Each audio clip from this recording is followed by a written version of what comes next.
Direction le Brésil, cher Tidjane, débat tendu entre Lula et Bolsonaro à seulement 2 semaines du second tour de la présidentielle. Oui, les deux hommes ont échangé de dures accusations. Petit dictateur, honte nationale, les attaques ont fusé entre Lula et Jair Bolsonaro ce dimanche.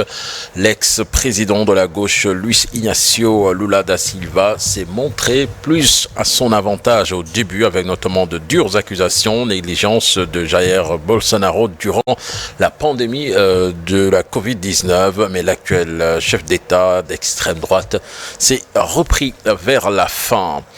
Des milliers de personnes participaient ce dimanche à Paris à la marche contre la vie chère et l'inaction climatique organisée par la NUPES. Les organisateurs ont annoncé 140 000 personnes. Quant à la police nationale, elle parle de 30 000 manifestants.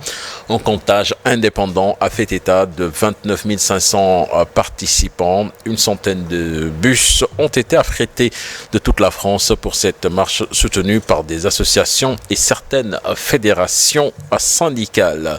Direction le Japon à présent avec le Premier ministre Fumio Kishida qui a ordonné ce lundi 17 octobre l'ouverture d'une enquête gouvernementale sur l'église de l'unification, un groupe religieux qui fait l'objet d'une attention accrue depuis l'assassinat en juillet dernier de l'ancien dirigeant nippon Shinzo Abe.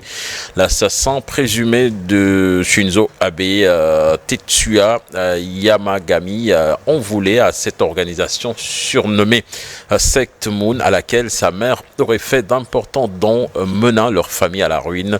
Le suspect pensait aussi que l'ancien Premier ministre était proche de la secte.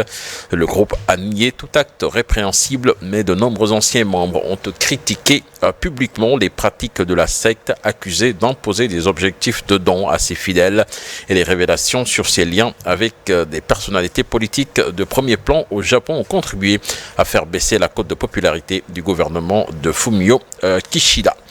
Et puis, sport, Nathan en parlait tout à l'heure avec le Ballon d'Or, Benzema, Courtois et Gavi seraient les grands gagnants de la soirée. C'est une grande soirée donc qui s'annonce pour l'attaquant du Real Madrid et de l'équipe de France qui devrait bel et bien donc recevoir ce trophée.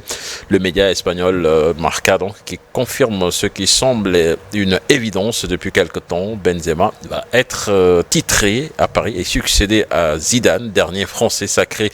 C'était en 1998, mais le quotidien espagnol a également dévoilé plutôt d'autres lauréats, puisque le journal espagnol assure que Thibaut Courtois, le gardien de but du Real Madrid, va hériter du trophée Yashin de meilleur gardien de but. Gavi, le milieu du FC Barcelone, devrait lui être sacré dans le cadre du trophée Copa qui récompense le meilleur jeune joueur. Et plus de détails sur le sujet, ce sera tout à l'heure avec Marcel Farba Maroun dans la rubrique Un jour, une actu. Merci.